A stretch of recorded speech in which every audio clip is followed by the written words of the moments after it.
Well, today we're joined by our legal eagle, David Hoffman, to chat about a thought-provoking documentary. It's holding up a mirror to society. We're talking about The Social Dilemma, available on Netflix. It brings up a lot of questions. And David, we were talking about it and wondering, well, how is this a legal question? There are many legal questions that this documentary brings up. First of all, maybe you can help me describe what the social dilemma is to our viewers. Yeah, absolutely. And thank you again for having me here. There are actually quite a few legal issues that are brought up, not the least of which is the First Amendment free speech, which we've been talking about. The thing about social media is the goal of a social media company is to have advertisers, have people in front of their advertisers for longer and longer and longer. And whoever wins the advertisers' battle becomes the big, huge social media company. And so they have a financial vested interest in pushing upon their viewers the kind of stuff that's going to keep their viewers engaged.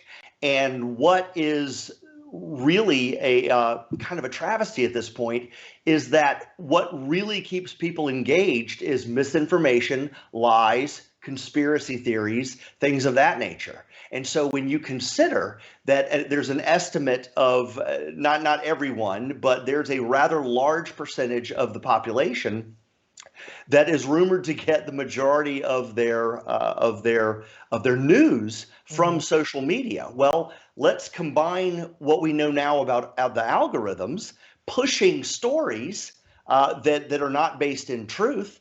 And when you look at it that way, and then with so many people getting their news, they're learning about their government, they're learning about their country, they're learning about things in current events that are coming from a place that's really not supervised, that has a financially vested interest in pushing as much garbage as they possibly can. And this is where people are learning and deciding how they want to vote. Exactly. And I just want to throw in here. So for anybody who's never seen The Social Dilemma, it's part reenactment, and it's also part documentary in which many people who got their careers jump-started in the social media sphere have either left social media or doing other things, and they're now talking about it. So they were the ones being interviewed in this documentary. They were the ones who designed the algorithms. They were the ones who were part of the team of designers for Twitter, Instagram, Facebook, the guy who invented the like button, all these things, all of which were in its nascence, I guess, designed to just engage people, but has turned on itself almost, that now they've created these machines that are now controlling us. So we're no longer controlling those machines. The machines are controlling humanity, and that is through the algorithms pushing this content that you're talking about, David. Exactly. They know what you like. They know the types of articles that you like. They know if you read the article until the very end. They know if you click on another one like that, and then they start funneling more and more just like that. I've asked myself the question, especially in light of today's political climate, how is it that very smart people can see, from similar backgrounds even, can see the world, can see current events so completely differently? I don't recall seeing our country as polarized as it is now.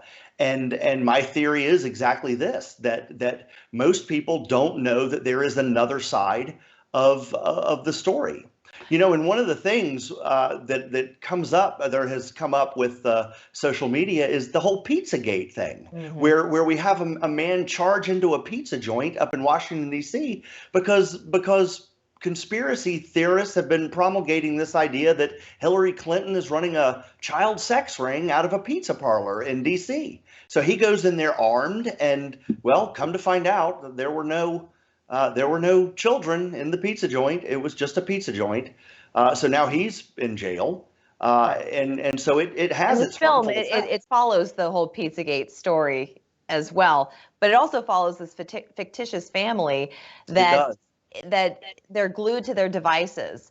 Everybody but one or two people in the family are glued to their devices and they try this experiment, okay, can you put your phone away for a week? And to just see the addiction to these devices and how it just it pulls you in. Oh, it does. You cannot resist reading things as ridiculous as a PIZZAGATE, something that is designed to get your curiosity riled up. And then it is designed to also look real. So we're used to reading newspapers or watching television news. That's right. And so the people who are caught up in this, it looks like news. The person delivering it sounds like news. You know, it's got a nice background and they're using a good font. It's not written in crayon. So you know, so it's, and most words are not misspelled, although I will say that is one sign of poorly done journalism, if you want to call it, if things are misspelled. That's a whole other topic. And written in crayon. Crayon is a good one. This is a good place to take a break. When we come back, I want to talk about whether or not the government should step in. We've been discussing the Section 230, which has been in the news a lot in the last several months. So we're going to do that after the break. Don't go anywhere. Welcome back. We've been chatting with David Hoffman, and we've been talking about a really interesting documentary, very thought-provoking, called The Social Dilemma, and that's available right now on Netflix. And it does somewhat hold up a mirror to society as to what we've become in the advent and the creation of social media. And it has taken a rather dangerous turn. I think most people can understand and appreciate that and would agree. Wouldn't you say, David? Yeah, I think it is an animal all unto itself. I think it's just a matter of time before, and this, as a lawyer, this is one of those areas where it's going to be really fun to watch because the Supreme Court has not really ruled on it yet, as far as what they're going to permit and not going to permit. Social media, Justice Kennedy in 2017, as recently as 2017, issued an opinion where, you know, social media is the great frontier. So even the Supreme Court is acknowledging that they don't have a firm handle on what's going on with social media. But again, as we were talking about in the first segment, what's really scary is just that, you know, when you combine algorithm to the percentage of people estimated to receive their news from social media, yet social media is by definition something with an algorithm that makes more money if they push garbage stories. That's really, really scary. Mm-hmm. And to make matters even more scary, take the Communications Act of 1996, the Communication Decency Act.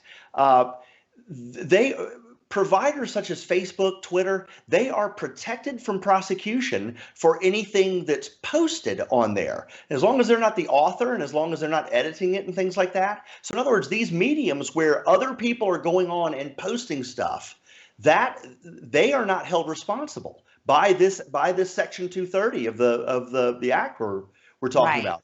And lest we forget, Russia meddled in our elections in 2016 and rumored again in 2020 by doing this exact thing, posting things that looked like news, that looked credible on social media. Social media is not held responsible for it because of the act we're discussing. Yeah, Section 230. I predict that there are going to be some things that change sooner than later in this very area. Get your legal perspective on that, because the argument is, well, if we're talking about the First Amendment and free speech, well, we should all, you know, if there's a platform that someone had the freedom to create, we should all have the freedom to join in if we want to and read what we want to, whether it is fake or real or whatever. So what do you think in terms of the government then having a bit more control? Because now we're talking about something a little different. When you're talking about the dissemination of information, I think most people want to know that whatever they're being told is true in fact. So that's a fine line there. Right. I mean, what a wonderful question. I mean, that is going to be the question that is going to be checked and rechecked and argued against and argued for probably for decades, because who is it that you're going to have screening it? Are you going to have somebody screening it who just has a different opinion and they're going to screen it because of that? Or does it like, to what level does it need to be debunked? In other words, you know, like what you always hear is, Well, it could be true. Those are words I can't stand hearing when it comes to something as important as pedophilia, Sure, in of pizza course. parlors.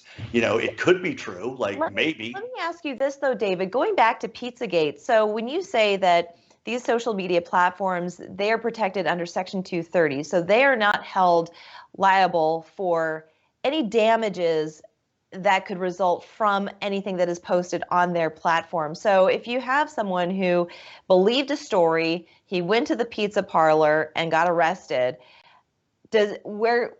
what kind of I guess remedy does he have? Well, wait a second, but I heard this story, I believed it, and I wanted to do something about it.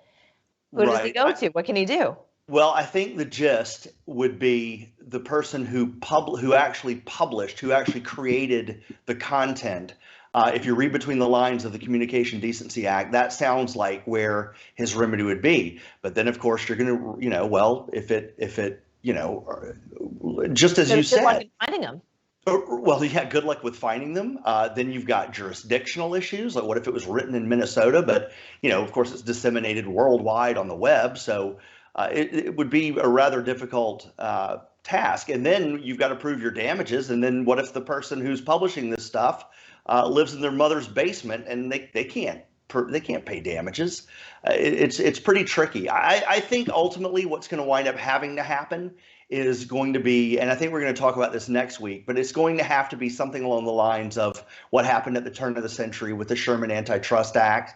Except the big difference there is that didn't deal with First Amendment. I mean, arguably, this is the root of the First Amendment argument. True. So it's going to be, as a lawyer who kind of enjoys reading this stuff, it's going to be a fun decade, I think. With 20 seconds left, David, 20 seconds, I want to know at this moment, what is a solution for society when faced with the dilemma of going on social media and believing everything that you read? Absolutely don't. I mean, you've got to get a newspaper, go online that's not social media. I mean, there's many other ways, and I would read more than one source. Take the time to cross-reference. That's right. Certainly before you pick up your rifle and go into a pizza joint. Right. Any one of us can be journalists and be able to get our facts from different places and put something together, not necessarily believe just the one source. And I think we all need to be more discerning. It's so dangerous for us as a country. It's scary. It is scary. It is scary, but I do have hope for the future, David. And I have hope that we're going to meet again in a week. And I want to thank you again for joining me. It's always a pleasure. All right. We'll see you back then. We're back after this.